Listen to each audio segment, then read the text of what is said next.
Hey everybody, welcome back to On Stage, Off Stage. I'm your host, George Sapio, and this is episode number 190, May of 2025. Our guest this month is Philip Middleton WIlliams. Philip is a playwright whose work has been produced around the world, published in many anthologies, with 7 of his plays published by Next Stage Press, courtesy of Gene Cato. Philip has a PhD in playwriting and dramatic criticism from the University of Colorado-Boulder. He also serves on the National Advisory Board of the William Inge Theatre Festival and the Board of Directors of the Midwest Dramatists Center. Philip and I met some years back at the Midwest Dramatists Conference, and I was very glad to get a chance to speak with him again. And there are so many things that I want to talk to you about, but I think I'm just going to kick it off with Swimming Off the Big Dock. It's a finalist in San Diego's Trinity Theater Company's New Works Festival, yes? Yes, it is. In fact, it will be done, I believe the date is April 23rd at the Trinity Theater Company in San Diego.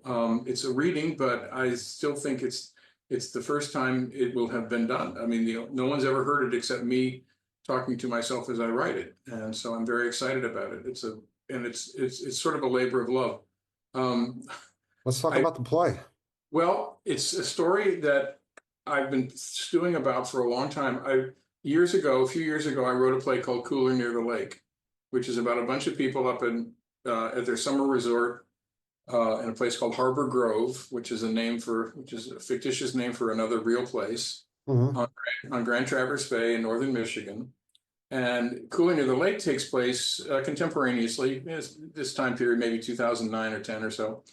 And it's Frank Weaver and his son Sam are there to bury the ashes of Frank's wife and Sam's mother in the wall of the chapel there.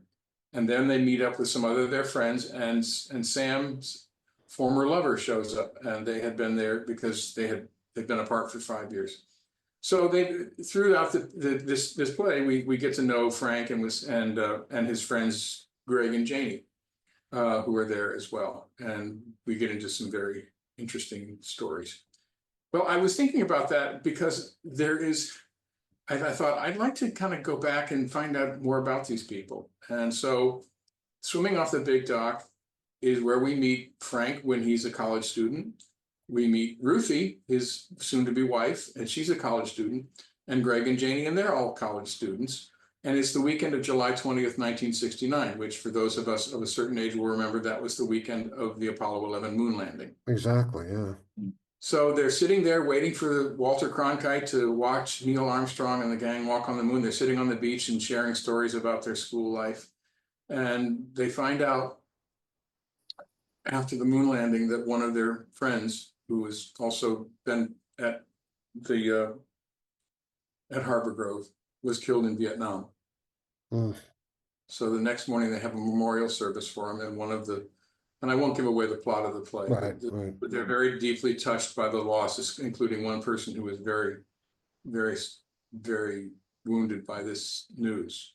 And it changes everybody's life because all of a sudden now they're talking about things that are more important than just, what are we going to take to the picnic tonight? They're talking about the war. They're talking about their duty as Americans to fight this war. They're talking about the fact that these people are all entitled and they have their nice summer place up in northern Michigan and they've got the help there that are and things like that. And suddenly the war comes home to them. And it did for me because at that time in 1969 I was 16 years old and getting ready to register for the draft, and I tell a story in the play about one of the characters facing his draft board in Wood County, Ohio, and telling them he's going to be a conscientious objector. And the makeup of the draft board at the time was pretty much the Joe McCarthy fan club. Sure, yeah. So it was a tough time, and there's a lot of things going on. So I really wanted to write about these people coming of age at a time when there was an awful lot going on. I mean, wonderful things happening like landing on the moon, but also terrible things like the war in Vietnam and civil rights struggles. And so that's where this play takes it. And it turns out to be a prequel to Cooler Near the Lake. And I really didn't plan it that way right off the bat. I had actually thought about, there is a well-known theater festival that looks for plays with large cast, equally mixed with men and women, and college age students. And I thought, well, this is going to be something that they would be interested in. But that sort of took on a life of its own once I started writing it. Does that happen And to you a lot? You start off with one thing and find yourself going somewhere else? absolutely, I cannot tell you how many plays I've started in one direction, and all of a sudden the characters take the wheel. No, because both of us we're in that club. Yeah, I've oh yeah. I've had moments where all of a sudden I've just typed something and I realize I was not expecting my character to say that, and then all of a sudden, zing, there we go, somewhere else. Well, in Cooling Near the Lake, someone, I don't know where it came from, but Sam is revealed to be, he's a psychologist. He's a practicing psychologist. And I go, where the heck did that come from? And I go, Yeah. it works. And there's another series of plays that I wrote, the All Together series, where in one of the plays, I started writing it, and all of a sudden, two characters enter, and I go, excuse me, hello, huh? What? And they take over the play, and they run with it, and it's amazing how they do that. And I don't know where that comes from, and I'm sure you know what? It's sort of, I'm not going to question it because I don't want to ruin it. I like to think that in the process, because I get when I start a full-length play, I resign from the world. People Yeah. for weeks, especially my wife, is just like, George, I'll forget it, he's writing. And I zone out and I just get so totally into it. And I start my characters. It's like favorite characters way over plot. I'd rather have a character who's real than a plot that's, functional. Oh yeah. Uh, but they start to take on a life of their own. I mean, they literally start to take on this imaginary life of their own inside my head, inside my spirit, or whatever it happens to be. And they surprise me constantly. Well, that is so true. And basically, I am down to the point where I'm taking dictation, Yeah, and yeah, and they're leaning over my shoulder. I mean, that's happened. That happened with Can't Live Without You with Bobby Kramer. That happened with the Sugar Ridge Rag with the twin brothers. It's happened with Cooler Near the Lake and Sam and Frank, and now it's happened with Swimming Off the Big Dock and Kirk and yeah. one of the main characters, where they are saying, okay, now we go here, now we go there. This is what's happening, and I basically. Oh, and talking about zoning out, I am famous for sitting down to, I'm going to, work a couple of lines here, tweak a line here, maybe tweak a line there. And Yeah. then a few minutes later, I look around and said, why is this so dark in here? Oh, 8 hours has passed by. Yes.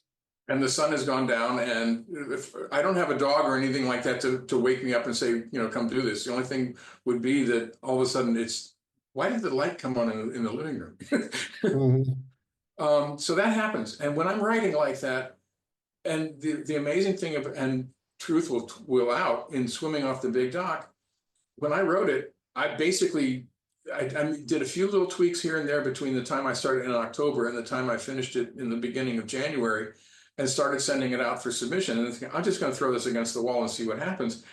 And it was one of the most complete plays I've written that I felt like I knew exactly where it's going to go. And I always say about my writing, with every play, even with the 10-minute plays, I go back to the experience I learned when I was 18 and trying to get a pilot's license. It's easy for a plane to take off. You get down to the end of the runway, you get the clearance from the tower, you push the throttle forward, you get to 85 miles an hour, you pull back on the stick, and you're flying. Okay, great. You're up in the fly. Oh, up in the air. Landing it. That's tricky. So you've got. Did you actually get your license? Oh, I got my student license. Yeah, I did it. I had it for 3 years. God, yeah, because we took licenses and we had to stop before we actually got the basic pilot's license. So yeah, I know what you mean about landing. I remember the day my instructor said pull over because I thought I was totally screwing up, and he said, "Okay, do 3 touch and goes," and I was like, "Oh, I don't want to do this. Get back in the plane." Did he cut off your shirt tail when you soloed? Because that's what they did with me.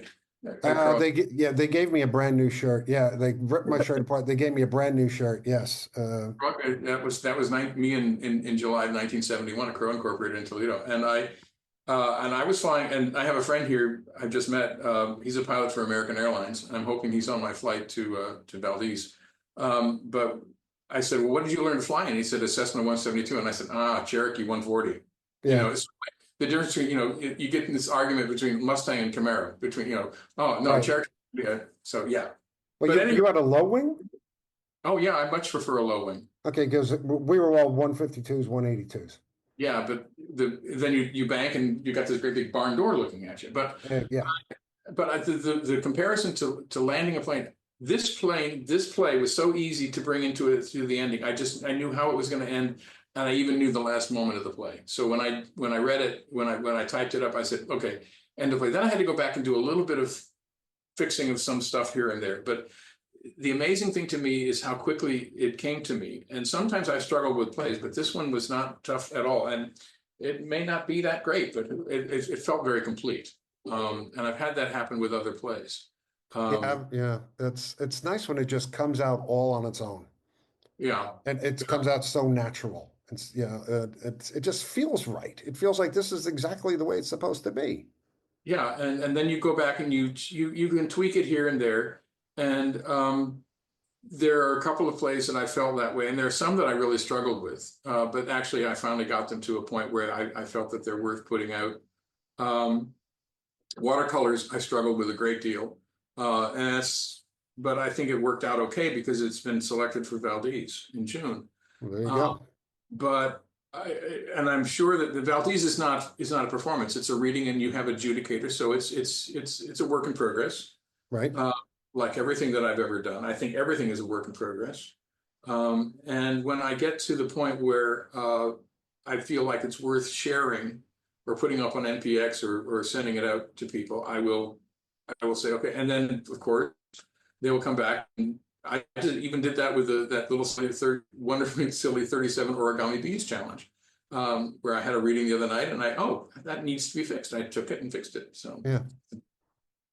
but there are some plays where it's a real struggle to get them done, but it's the effort is worth it. I mean, I really feel like I've said something. Yeah, yeah. I'd rather be sitting down writing somewhere or actually being in a rehearsal room directing than practically anything else in the world. So That's an interesting point of view because someone said, do you outline your plays? And I said, well, yes, I do, but I don't call them that. And then what do you call them? I said first drafts. yeah, I was going to ask you that because I know playwrights who use index cards and they'll spend weeks putting index cards on the wall with, push pins and all that sort of stuff and moving stuff around before they ever sit down writing something. Or, they make this outline of exactly step one, step two, all the way to the end. And I've tried that. And it comes down to a criminal waste of paper.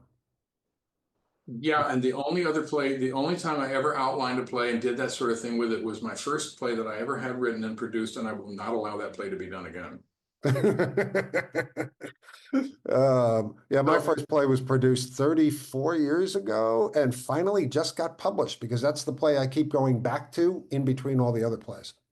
oh no, I'm happy to leave the hunter in the dust. It was my MFA project at Minnesota, uh, and they were crazy enough to put it on their main theater schedule and now I look at it and I have it on NPX and I even have it on my website. I don't have the full script and it's not available for anybody because I put that as a reminder of hubris. Oh, it's guts. We have to go someplace. We take steps. We walk off cliffs. We try things. We can't see where the ending is going, and that's playwriting, especially when you're starting your first play. Poets make more money than we do. Okay, and going into something for the first time, you may not succeed, but at least you're walking into the shadows. Well, I think that's true. I think that playwriting and one of the things I'm in the middle of right now is I'm doing adjudication for the Florida State Thespians. And so these are high school kids that have written what they think are full-length plays. The Sure. maximum limit is 30 pages. And what they lack in technique and understanding formatting and things like that, and actually write a play, they make up for with their enthusiasm and their drive to tell a story. And I'm not going to challenge them on that at all. Right. I that these are kids that are ranging in age from 15 to 18, perhaps, and so that they're writing about and it's obvious that they've been very heavily influenced by film because I'm Oh, yeah. reading a stage play with 10 scenes in different locations, and the dialogue is very and the first question I usually ask if I'm interviewing them, for example, during adjudication, is, have you had this read out loud? Have you invited a bunch of friends over to have a pizza party and your dining room table and read this play? And usually the answer is no. And if it is yes, I said, okay, what did you learn from it? How did you grow from the first version to the next? Keep writing at it. Don't stop writing. And granted, I have run across some playwrights who I think whose plays will never see the light of the stage, but I'm not going to discourage them at all. No, of course not. No, because, and there are two reasons for that. One is that they need to have somebody to encourage them. And two, I'm going to be 73 this year, and I don't have that much years left. So we need to repopulate this. We need to have more people writing. Absolutely. I told to some friends up in Valdez a couple of years ago, it says, you guys, the torch is being passed to you. I'm going to keep writing, but you guys have got to start doing it and filling it in. Yeah. And so I really think that's important. So yeah, I think if I went back and looked at my first draft of The Hunter, and I've got it all on my bookshelves, and I was very proud of it in 1977. And to this day, it makes me cringe. But yeah, in there you see there's a lot of stuff that we look back on and go, okay, well, that was training. Right. And it's not like your flying lessons where you're going to corkscrew into a cornfield in Monclova Township. So I think that the kind of the training, the tough part about playwriting is that by the time you learn how to do it, you've gotten to a point. Either you learn very early and you master it well, and you do it and you flame out, which history is rife with playwrights who wrote beautiful stuff when they were young, and then they kept trying to capture that lightning in the bottle. Sure. Or those who started off slowly and grew and finally became really and realized later in their life, and I don't mean at the age of 75, maybe in their 40s or 50s, that they really struck it and they found an audience, but more than finding an audience, but they found their voice. It takes a while to find a voice because you need life experience. I mean, you need the experience to be able to translate your experiences. Right. There's a maturity and an immaturity, and enthusiasm should never, ever be curtailed. I've never understood teachers who belittle. And, when I talk to playwrights, it's always encouraging. You did this right. You did that right. Now I want you to look at this. Right. All right. And give them something to go with, because if they feel they're on the road, they feel they're on track, that they actually have the ability to tell a story. Far be it from me to in any way discourage that. Well, I think that's really true. And I think what really happens to me is that I will sit there and I will listen to these playwrights, the people that have influenced me through my life. And this is one of the things that I really love about going to something like Midwest Dramatists or the Inge Festival or Valdez or these groups where we get together and we sit around. I will listen and I will hear plays and I will see actors performing roles that I could never write. And maybe I wouldn't want to write what they're telling. But I learned from that, and it drives me back to thinking about the stuff that I've written. But the experience is true. I could not have written the Sugar Ridge Rag about twin brothers trying to decide what to do about the day after Kent State and whether to go. One volunteers for the Army, enlists, the other one runs off to Canada, without having lived that experience 55 years ago. Swimming Off the Big Dock could not have been written without having lived that experience as well. I'm channeling what I learned from Sugar Ridge Rag into Swimming Off the Big Dock as well. Yeah. Cooler Near the Lake could not have happened because I'm talking about the dissolution of a partnership that lasted for a number of years. Certainly, A Tree Grows in Longmont about me and Alan could never have been written without Alan. Yeah. And losing him and the loss that I felt. Or any of I can't think of any of the plays that I've written that don't delve into my own life experience. And the hard part is to make it accessible to other people so that they will see the play and they will try to, and I hope they will find something to identify with. I don't want to be so selfish to say, well, you can't understand this because if I feel that they couldn't understand what I'm writing about, then I wouldn't write it. I mean, come on, I tell a story and to convey a message. That's what I love about playwriting as opposed to acting or film, because this is my story. This is what but also listening to other people's stories. I mean, you've mentioned Midwest Dramatists, you've mentioned Valdez, both of which I've been to. I had my MFA low residency at Goddard when it still existed. And the best Oh, thing I love is, Plainfield, Vermont. yeah, that's a story I'm not going to get into because it just Yeah, breaks my really. heart right now. Um, but to hear other people talk about the things that are important to them that they've put into stories, they've put into poetry, they've put into these creative things, and you sit there and you let this stuff flow into you, and you start to understand other people more, and you start to be able to grow your own work based on the truths and the dreams that other people have created and brought to you through Yeah, performance, through reading, through whatever it happens to be. I mean, perspective widens like crazy. I cannot imagine what my playwriting would be like if I had not. And I'm going to list off the people, and I had to write it out because it's long enough to tell you. Yeah, I was going to say, who influenced you? Yeah, Well, absolutely. and this is in no particular order, but these people that came to my head when I was thinking about this.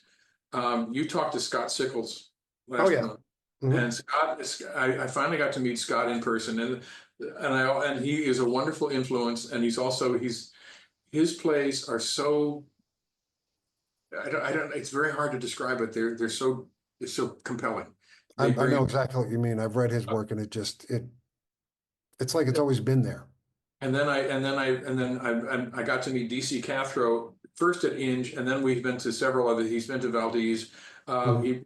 He was at the Desert Playwrights Retreat last April, and he and I are in some ways we're on many of the same wavelengths, but so many different ways.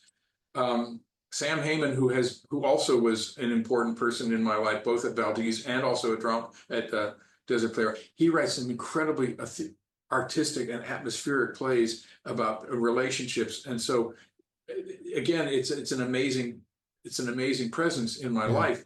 I met a man named Doug Gearhart up in Valdez, and Doug he lives here in Florida, and he's a former military. I think he still works in some capacity. He writes in a fashion that is he can write in one sentence what some playwrights take a paragraph for a monologue, and it's so meaningful. It's Wow. very Yeah. powerful writing, I've not only have I seen him in Valdez a couple of times, but he also lives close enough in Florida that we've gotten together and had dinner together, and he's a wonderful friend. I admire his writing. It's beautifully spare and beautiful. And of course, there's the incredible force of nature that's Frankie D. Gonzalez. I mean, Yeah, absolutely. amazing playwright in terms of and telling and he literally does spill his guts on the page and the stories that he writes about boxing, his family life, his growing up, and that wonderful, beautiful play of Escobar's Hippo, which is a wonderful story that needs to be seen. And then I've met some people through Facebook and through things like Playwrights Thriving, like Steve Martin and his energetic uh, emphasis on getting people to write plays based on prompts or wonderful things. He's the one that's responsible for starting off and the Playwrights Thriving Facebook page. And that also has bred to Sam Heyman came up with the Playwrights Thriving Reader Series, and I've had two plays that he's read. And so Steve Martin is part of that. And I wish I could say it was Steve Martin, the comedian, but Yeah. he's Steve Martin, the playwright. And of course, we talk about people like we talk about Valdez and the incredible force of nature that is Dawson Moore and the people of Oh, Valdez yeah, absolutely. and how they have drawn out people. I go to Valdez. I try to go to Valdez. If I don't get accepted to Valdez, I'm going to probably go anyway, just to be around that. I need that kind of respite. I need that kind Yeah. of.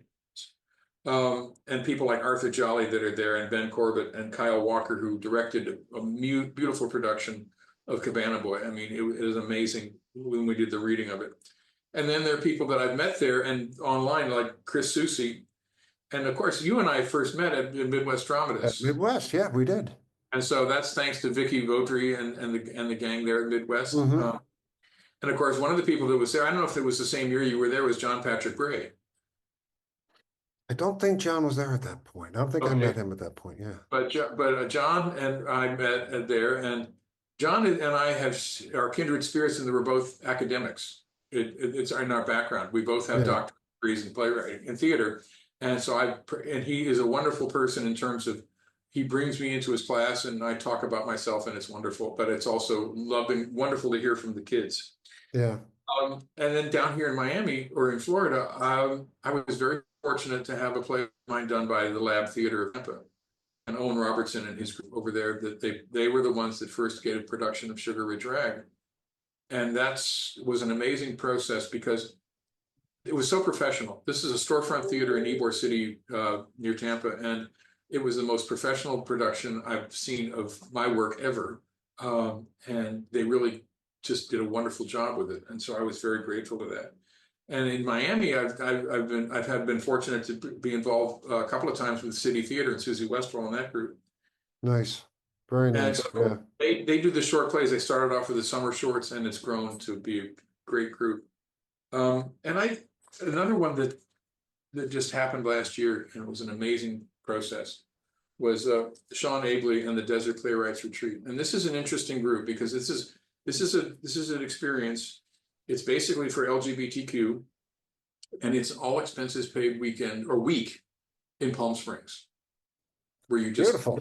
Yeah. you just sit and write, and you hang out with a bunch of other playwrights, and we all talk, and we get to, again, it's immersive, and there's a hot tub, so yes, it's immersive,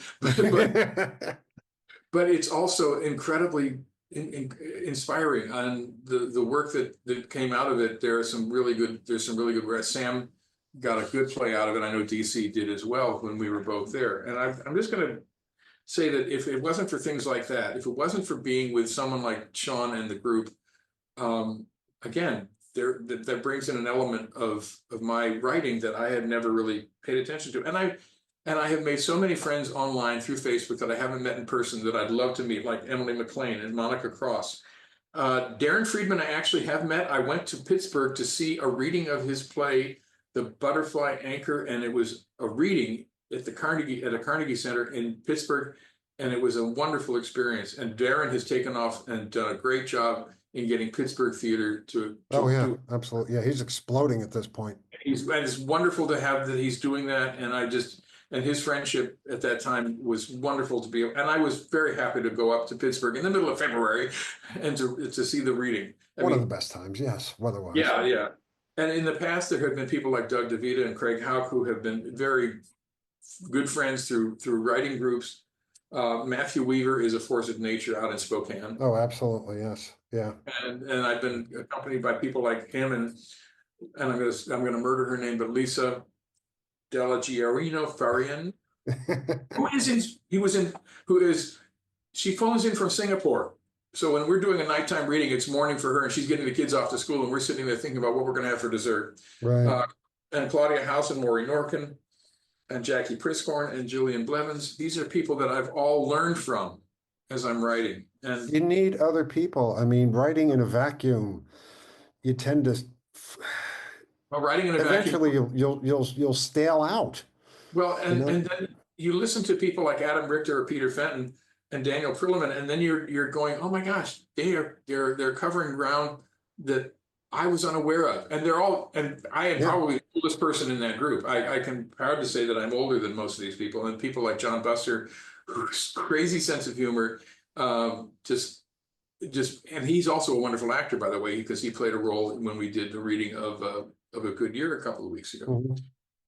And I mean, all this stuff that influences each of us as playwrights comes through, I think, in our work in ways that we cannot exactly pick up right away. I mean, one of the things that I found about you as a playwright, and trust me, I love your work, and I love it for the reason that I look at everything as character versus plot or plot versus character, and I will take character over plot any day of the week because characters will make me cry. Characters will make me live. Characters will grow my world because of the personal experiences that I am being exposed to.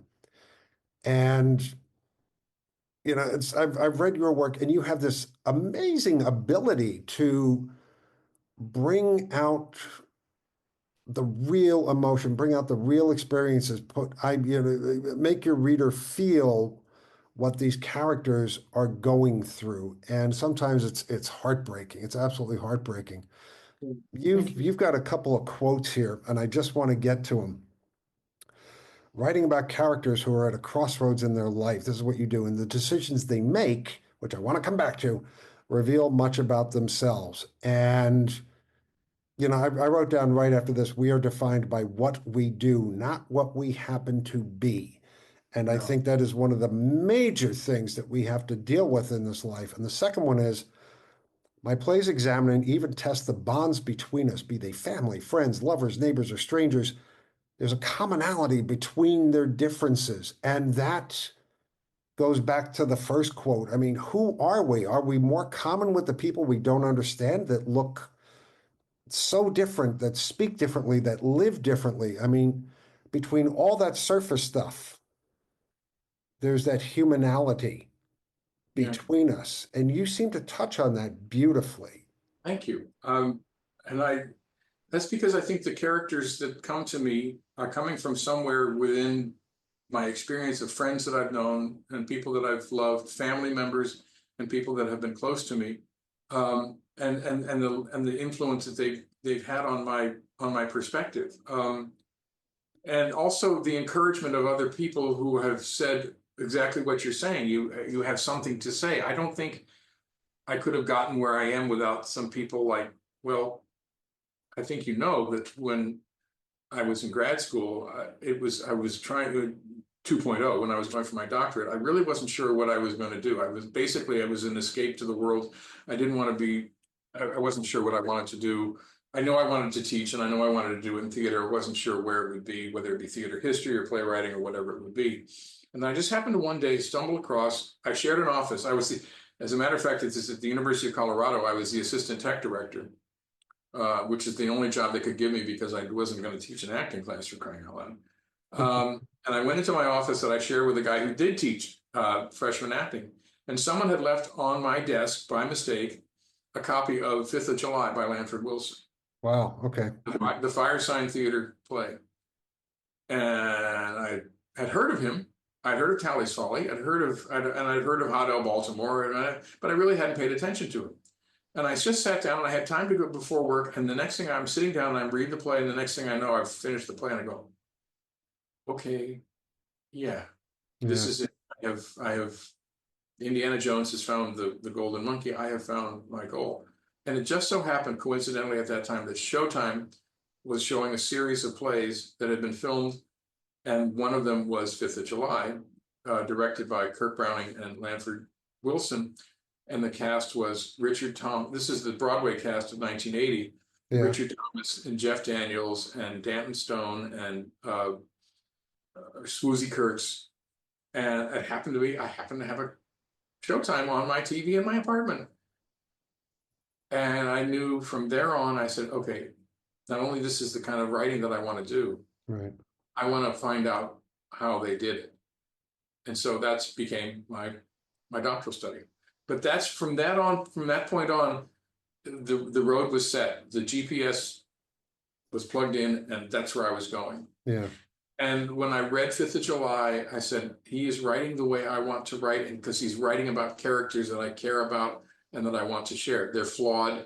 They can be mean, they can be selfish, but they do have a purpose. They are trying to figure out where they're going in their life. And I thought, this is exactly where I am. And when I finally got around a few years later to writing a real play like that, it came out of Can't Live Without You, which is this guy who is making a very comfortable living with his girlfriend in the Florida Keys. He makes a very comfortable living writing trashy romance novels, the kind you pick up at the airport to read on the plane, with the hunky guy on the cover and the ravishing beauty and the stories like Destiny's Vision or whatever like that. Sure. Yeah. And he writes under a pen name Amanda Longington, which yeah. And then suddenly into the room walks Bobby Kramer, who was the main character of a novel that he had been writing, and he stopped writing it so he could write crap. And Bobby says to him, "What the hell happened to me? Why am I stuck on the bottom of your desk drawer?" This is in the time when people actually printed out their records. And he says, "You have to choose. You have to choose between me, or you have to choose between that." And he has to make a decision, and that's what the play is about. And I realized that's basically where my life has been going. That's what I had to do. I had to make decisions about where I'm going in my life. I mean, the clock is running. By the time I got to grad school, I started grad school for my PhD at the age of 30. And I'm figuring, sure. Yeah. Where am I going to go from here? And that's what I've been thinking about. But having the encouragement of someone like, and then in the research about writing about Lanford Wilson, I got to meet him and I got to sit down with him and Marshall W. Mason and discuss how he wrote. And he really said, I don't have an answer. I just write. And I remember one time he said, someone had asked him when he was at the Inge Festival, he said, well, what did you mean when you said this? And he said, I have no idea. I just wrote it. Okay. And I think that's pretty much, I think most playwrights feel that way. If you were to ask me what's the motivation behind a particular character and to break it down and to get all thematic about it and do what we used to do in grad school and get into the semiotics and all that crap, I would say I have no friggin' idea. I just wrote it. Okay. And that's why I would probably be a lousy teacher of playwriting. But then I'm encouraged by people that look at my stuff, and people like Ricky J. Martinez here in Miami, who is a force of nature for himself with the Miami One acts and has taken on my plays and he's directed a couple of them and I really want to work with him. And it's just an amazing presence. And then other people that I've met here through being in Miami. Ironically, it's tough to get your own work done in your own hometown, but I've had people that have done it. And I've got a lot of local people. And of course I have to credit two people that actually got me on this road. In grade 5, Margaret Cahill of Maumee Valley Country Day School in 1962 said, you're a writer. Grade 5. Wow. And then in high school, I had Jenny Hankins, who was encouraging me to be a theater person. Sure. And then when I got here to Miami, the University of Miami, Kenneth Kurtz was teaching scene design and theater history. And the day after I finished my BFA in acting, he said, yeah, you wasted your time. You're a writer. You should go to grad school and become a writer. And I did, thanks to him. So those are the influences that, and I'm sure that you can look in your own history and you say, okay, I see my Ken Kurtz, I see my Jenny Hankins, I see my Margaret Cahill, I see my Lanford Wilson and Marshall W. Mason, and that's why it's for me. It's a whole conglomeration of all these wonderful experiences and dozens of names of people who've moved me on a particular night. Whose work, for some weird reason, just resonated so hard that it got by all my defenses and taught me something new, taught me a new way of seeing things, taught me a new way of expressing things. Yeah, it's in readings and productions of my work, I've had directors and actors ask me, what were you thinking when you wrote this beat? I mean, where the hell did this come from? And I did the same thing. I said, I don't know. It just came out. There I was writing, and it just fell on the page. Until somebody looked at me and said, that's BS. You know exactly where this came from. You just don't want to cough it up. And I had to think about it. I had to come back to rehearsal the next day and explain to this actor and this director what I was thinking of and where it came from. And we had a half an hour's, it was like a psychiatric evaluation. I felt like I'd been ripped open in a sense, because what was on the page came from something that was kind of private. Right. Oh my God, yes. And there are things I've written in plays that I would never talk about in public. Yeah. And then done it through the characters. And of course, after nearly 33 years of sobriety, I'm sort of realizing that this is where that came from. You say, this is cheaper than therapy and doesn't damage my liver. And this is really. And people have asked me that about a certain passage in a play, and sometimes I would say, well, I have to think about it, and where did it come from? And then I have to ask myself, am I being completely thoroughly honest when I wrote it? No, is it me or is it the character? I do know there have been times when I have gotten in the way of the character, and the characters have come to me. There was in the early draft of Can't Live Without You, where Donnie, the author, the writer of the trashy romance novels, is confronted by Bobby. But an earlier draft of it had it going off in a different direction. And then we did a reading of it, and a friend of mine said, that was you. We need to hear from the character. And she was absolutely right. Yeah. She didn't tell me what to write. She just said, that needs to be different. And I think that's exactly what I'm quoting. She said, that isn't working. That needs to be different. And in about 20 minutes, I wrote a passage that's in play now. I changed the script. I wrote a passage in play. To this day, I cannot read it without bursting into tears. And I think that's sort of my true test. And sometimes, not with every play, of course, but with some Right. plays, that if I don't cry at a certain point in the play, then I still have some work to do on it. It's how deep do you want to go and how many risks do you want to take and how willing are you? Because it's important and it's hard and it's painful sometimes to go back and look at the things that have shaped you. I mean, we've gotten past that. I don't want to look at that anymore. And yeah, now I can move forward and trying to push all that stuff away, especially when you're a writer like us, it's just that's the stuff you need to confront. That's the stuff you need to keep close and to be able to translate into something out of your imagination that becomes a very real world for the rest of the world. And it doesn't necessarily ameliorate or make better what you went through. No, The first play of mine that was published by Next Stage Press, thank you, Gene Cato, you are a wonderful person. The we love first, Gene Cato here. God, the first play that was published by Gene Cato was a play that I started writing in 1985. And it was a result of, I happened to be in New York doing research on Lanford Wilson and Marshall Mason. I was spending time up at the New York Public Library at Lincoln Center, which you probably know is Yeah. that wonderful library of all the theater stuff. And so this is before the internet. So I was in there with a roll of quarters and Xeroxing copies of reviews and things like that. And as I was waiting for the old librarian to bring me up these books that I'd called up from the stacks, I was leafing through what was called then the Facebook, and it was actors in New York. And one of them happened to be the picture and the phone number and the address of a guy I had spent 1 year with at my boarding school, my 1 year in boarding school. Huh.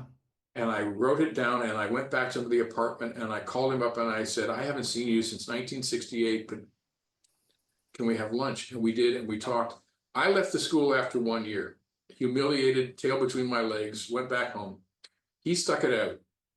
And we talked for 3 or 4 hours about that experience. And I went back to Boulder and I started writing a play called Dark Twist. Mm. And I wrote it, and we got a reading of it at Nomads Theater in Boulder in 1986, and I put it on the shelf and forgot about it. And then during the pandemic, I was going through some stuff, and I came across the only extant copy of the script, because one of the actors had given it back to me. And I didn't have the original file because I'd written it on my Apple IIc computer. So I sat down and I started to rewrite it, and I updated it, and I rewrote it, and I sent it off to Gene, and bang, there it was. But this play was dealing with that incredibly horrible year at boarding school as a freshman, being bullied, being beaten. At Christmas, the only reason I didn't drive my dad's car into a cornfield was because I didn't have the nerve. But I had PTSD, and I still do from that experience. But I wrote about it, and so that in some ways that's a way of dealing. It's therapeutic. We do that. I can't think damage your liver. Yeah, and I can't think of any playwright that doesn't. If a playwright says, "Oh, I don't do that kind of stuff," I'm thinking you're not that good a playwright, or you're lying, because you're probably better than that. And I look at all the people that I've mentioned: Rand, Frankie, Sam, DC, Scott. We're all writing about this sort of thing. We have to. If we don't.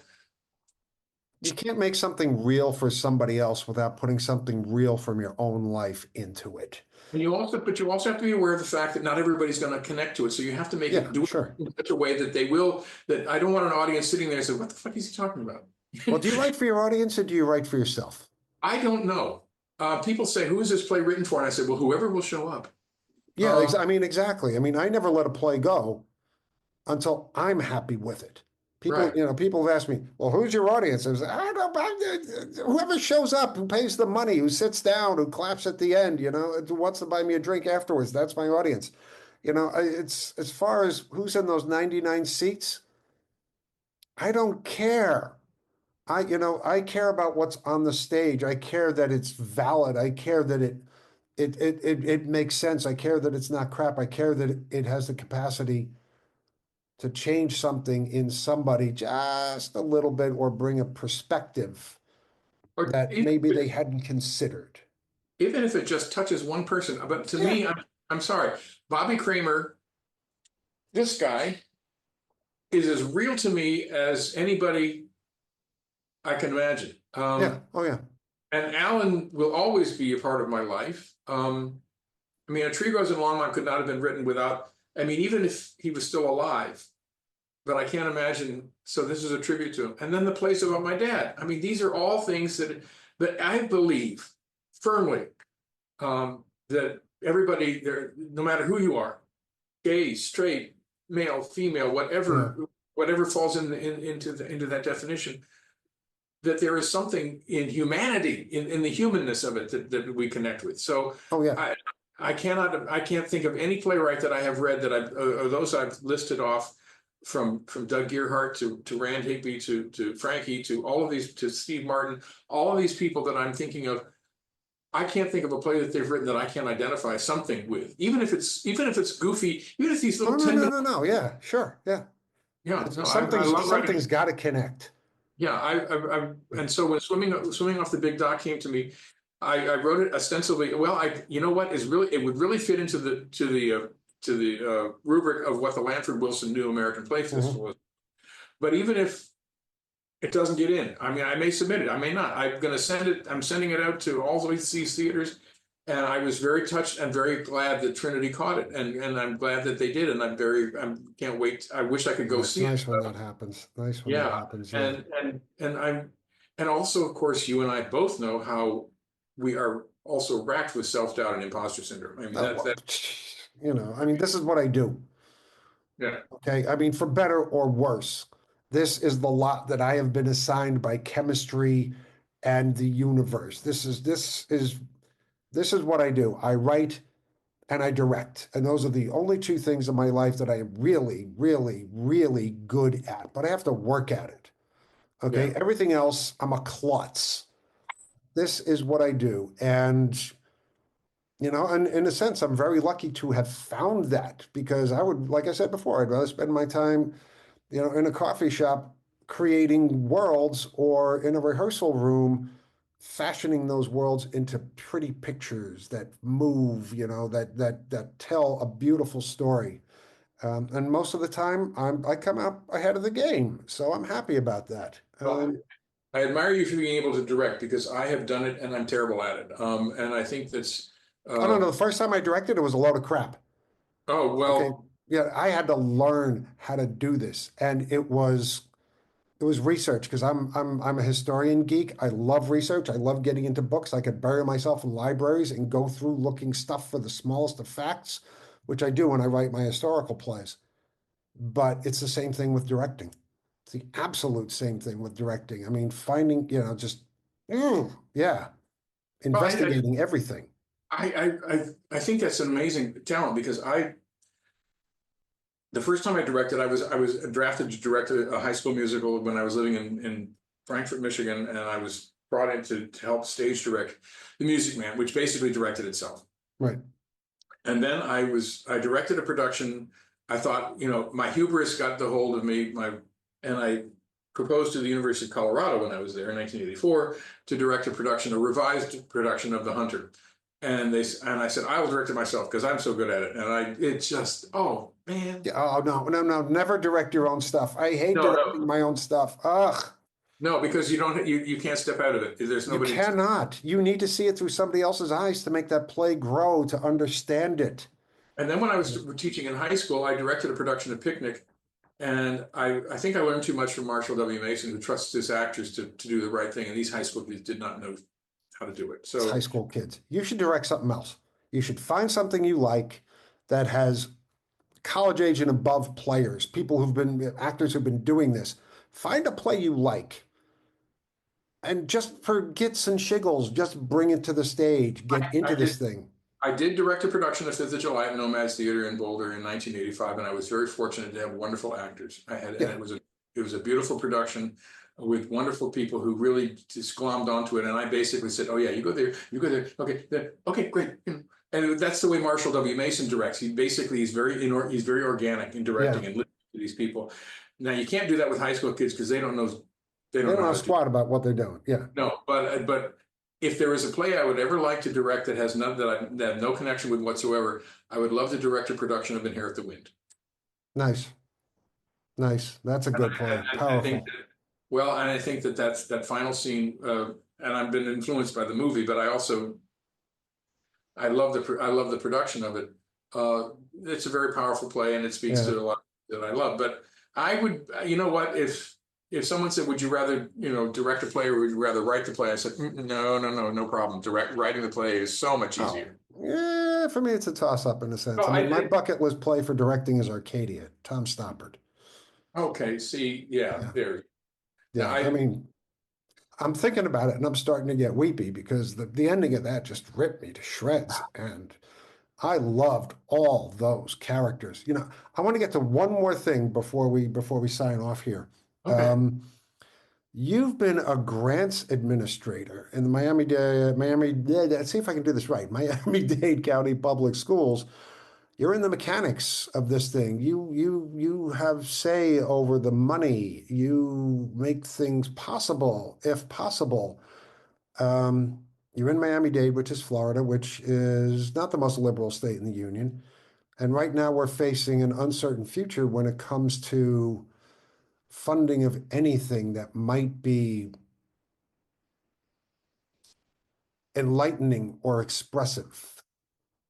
well, a grants administrator, there are several levels of this, and one of them is grants development, which I have not been a part of. That means you're going out and finding the grants. Then there's the grant writing, which I participate in to the extent that the people that are writing the grant work with the people that are applying for the grant, the schools or the principals or the department that is applying for a particular grant from a particular thing. And my job had been writing the budgets and talking about them, how they want to spend their money, which I call that working with numbers and doing the math. I call that Mrs. Burgett's revenge. Because when I was in high school, I was the world's worst math student. And I couldn't, I was in summer school 4 summers for algebra and for math. And to this day, I have no idea what in the world a quadratic equation is for. But I did Yeah, learn how to write. It finally occurred to me that math is a language. And so I became very good at working with spreadsheets. But yes, we are down to the point here in Florida and in certain places where you have to be very careful about what you're using. Now, the last 5 years have been very interesting because the school district that I was working for, and I retired in 2019 and went to work 3 days later for 4 charter schools, is spending money that was given to the schools for COVID relief and how to spend that money. So I was involved in that part. But to go back to what you're talking about in deciding and applying for grants, it has become very, very careful. You have to be very careful about what you're applying for. The NEA has gotten very, very touchy because they're being forced to examine what the money is going to go for. And when I'm working with the school and they want to apply for a particular grant, I have to be careful in asking them, what are you going to use this money for? Now, writing a grant is a lot like applying for a job. Yes. You go in there and you have to prove to the person that you're being hired. They're hiring you to do something that they won't do. So, for example, if they're going to give you $200,000 to run a theater program, you have to explain to them what you're going to do with that money. And oftentimes you have to explain to the people that are applying for the grant, says, you know what, you're asking for $200,000. You better have $200,000 in the bank because what you're going to do is you're going to spend that money. And then when you have proved to the grant funder that you have done what you said you would do, they will reimburse you. So it's very careful, and you have to be and oftentimes you have to follow their dictates. So we want to do, I have seen a grant. In fact, there's one out there. This is called the Fiddler on the Roof grant. We will give you money to do a production of Fiddler on the Roof. And so you have to follow their rules, and you follow. And but what's coming more and more obvious to me is that we're going to lose a lot of money from federal funding. Most of the grants that the public schools get is through the Department of Education. And everybody has this idea of what the Department of Education does, and most of them are wrong. The Department of Education basically is a funding agency. They don't dictate what goes on in the classroom. They have rules about what you can and can't do when you do the money, but when you apply for it, they basically say, okay, we'll fund this. We're now going to foundations and to corporations, and they're asking they're saying, we will give you X amount of dollars to do this, that, and the other thing. So you have to be very careful in what you're asking for, and you have to tailor what you're doing. And a lot of times, especially with a theater group, and I've dealt with this because outside of school, a theater group will say, we want to do a production, we want to get funding, grant funding. And you'll say, okay, they're going to dictate to you what you're going to do. If they're going to say, yes, we will help you pay for your production, but this is what you have to do on our side of it. There usually has to be an educational component, where you have to bring in kids or something like that, whether it's college or high school. And we also want our name prominently figured into the name of the production. Right. So Home Depot presents this production of Annie, Get Your Gun, or something like that. Sure. Annie, Get Your Hammer. And so it's a very tough thing. And one thing that I've learned I've been doing it since 2002. The one thing that I've learned is that my dedication in my teaching and in my grants administration is, I'm doing this not for the school. I'm doing this for the kids. Mm-hmm. These are the customers. This is the audience. These are the people that I'm trying to get money for. And I've run into a number of theater companies that have wanted to do something with grant funding. And my first question to them is, well, who's it for? Oh, well, we want to be able to do that. No. Who is it for? And in that case, as opposed to playwriting, you do have to write to the audience. You do have to try and appeal. You have to have a target. Yeah, and so it's been interesting in the last 5 or 6 years watching the schools grow and try and become better schools through grant funding. But a lot of the times the initiative is taken on their own. And in fact, a lot of the schools are trying to come up with supplemental funding, which is what grants are anyway, to grow the program, to just reach out and give the kids something to encourage their work. I mean, being involved with the thespians, I'm seeing where it's so much driven by the parents and the desire to make something so that their kid can get into a good college. But not only that, but beyond that they can grow. And right. I've seen that blossom so much. Yeah. Philip Middleton WIlliams, this has been a great talk with you. It's good to connect back with you after this amount of time. And as I said before, I love reading your work, and thank you so much for being here today.